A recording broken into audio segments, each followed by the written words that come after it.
My ranch, Shadow Oaks, is more than a piece of land. It's my heart, an inheritance etched out by generations of toil over ancient pines and rolling pastures. It's where I find my serenity, working from sunrise to sunset, with cattle grazing beneath wide open skies. But when a flashy development, Crestview Heights, erupted on my eastern border, it brought with it an HOA disregarding borders and a neighbor by the name of Veronica Steele who determined my private trail was her personal freeway. She thought shaving 3 minutes off her drive gave her license to plow through my property. She was soon to learn that invading my property was entering headlong onto a battlefield, equipped with every legal vicious trap I could imagine for her. It started innocently enough. I was repairing a fence half a mile into my land when a shiny black Escalade shot off Crestview's cul-de-sac and onto my tractor's access trail. This was not a commuter shortcut. It was a service trail. A woman nearly radiating with a sense of entitlement rolled down her window. "Is this a through road?" she asked, bypassing pleasantries altogether. I remained calm. "No, ma'am. This is my ranch. Private property. The county road's back that way." Her lips curled. Her eyes narrowed. She huffed and drove away, tires chewing up my grass like I was nothing more than a hired hand. Dust settled around my boots. I stood there holding my pliers, stunned. Gotta be a fluke, I figured. I was mistaken. Veronica, or as I later learned to refer to her, Vicious Vicky, had decided. My path was now her shortcut. Her small convenience trumped my property rights. Her Escalade started showing up daily, mornings, noon, even evenings, racing ruts through my pasture. I attempted politeness first, placed a large private property, no trespassing sign, topped with a courteous agricultural access-only plaque. 2 days later, the sign wasn't merely down. It had been torn out and thrown into a ditch, twisted. Tire tracks left no question about who was to blame. I waited one morning, blocking the trail with my truck. "You can't continue to use this road," I said calmly. "You're hurting my land. This is private property." Behind tinted glass, her perfectly styled hair framed a mean scowl. "I've used this for weeks. It's a right-of-way," she snapped. "HOA President Mr. Larson said it's okay. It's convenient for us." I bristled. "Larson doesn't own this land. I do. Next time, I'm calling the sheriff." She scoffed. "Don't threaten me.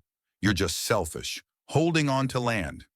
Then she revved up her engine, sending gravel flying as she swerved around me. I called Larson. I hoped for accountability, but he blew me off. "Ms. Reynolds set a track. Just a mix-up," he told me, as if my action didn't count. The following day, Vicky returned. I called the sheriff. Deputy Hayes took my statement, walked the boundaries, and then interviewed her. I observed her waving gestures from a distance. Hayes called later. "She's saying there's an easement and claims you threatened her." I explained, no easement, no public vehicles, just her lies. But he sighed, attributing it as a neighborhood feud. Her ruts deepened. Mud marred my pasture. Polite notices weren't effective. Supported by the silence of the HOA, Vicky felt invincible. But I was not about to let my haven turn into her speedway.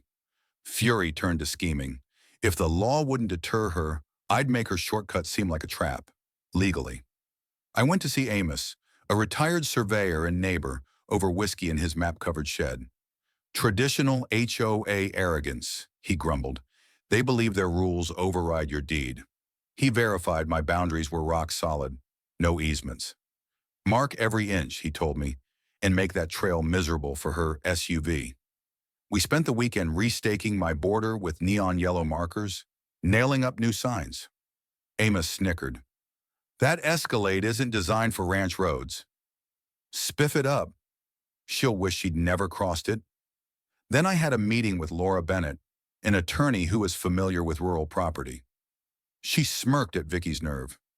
"You can modify your land for ranching, dig, plant, do whatever. Just don't set out to injure her. Label everything," she added. "Photos, videos, letters. If she ignores all that and wrecks her vehicle, that's on her." Operation Vicky's vexation had begun. I studied her driving pattern, noted the high center ruts, and made them worse. For her SUV, not my tractor. I lined the trail with signs every 10 yards. Private property, uneven terrain, vehicle damage risk, ranch use only. I attached my disc harrow to my largest tractor and wore the trail into a vicious washboard. Where her Escalade would buck like a rodeo bronco, my rig would sail over. I scattered jagged rocks, some as large as cantaloupes, down the center and sides, half buried and tire-starved. A low spot? That was my masterpiece. I diverted overflow from a stock tank, made it into a sloppy, deep moo. A low spot? That was my masterpiece. I diverted overflow from a stock tank, made it into a sloppy, deep mud pit.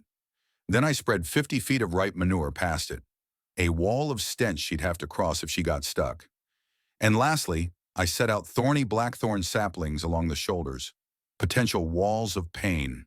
Each step was recorded, photos, timestamps, evidence for Laura. Everything appeared like routine ranch work. But for Vicky, a gauntlet. I waited, binoculars clenched, a trail cam buried in a cedar. Days went by, no trace of her. Had Larson cautioned her? Did she get the signs? Then I remembered, her ego was her guiding light. She returned again on a cool Tuesday morning at 8:45. I watched from a hill nearby, her Escalade slow as it passed through the signs. My heart ticked up a notch. Would she turn around? Of course not. She pushed forward. The first furrows tugged her SUV, suspension creaking. She drove, cursing, at least in my head. Then the rock. She attempted to swerve, but a jagged edge struck her tire. A squeal ensued.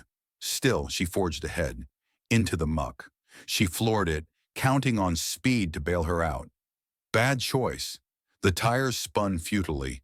Mud sprayed onto her shiny black finish.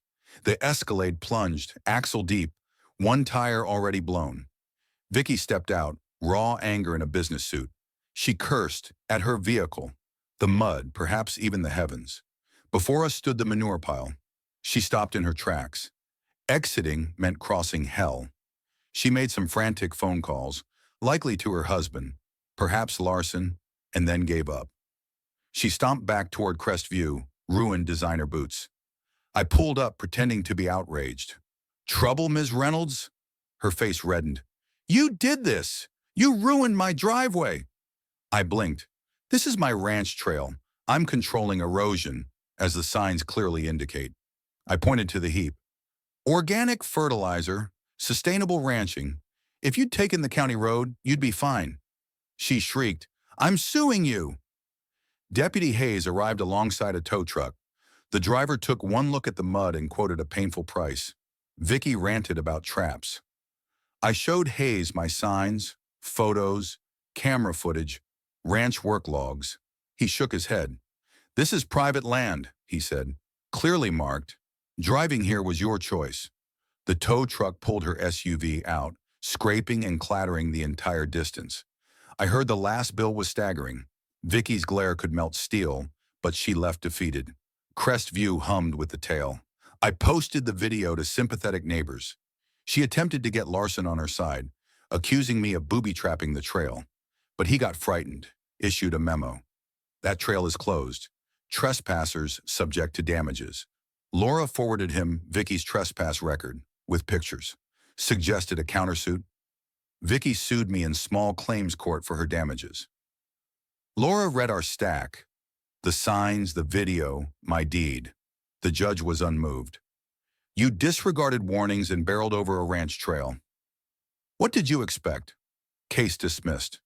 Vicky slunk away in humiliation. She remained in Crestview, but her Escalade never rolled over my ground again. The trail recovered. Blackthorns grew.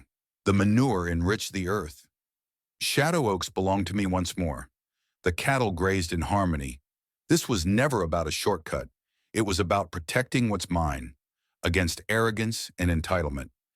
Standing at my fence now, I can just barely see the faint trace of her old tire ruts, now grown over with grass, and I smile. Sometimes a boundary isn't drawn, it's fought for.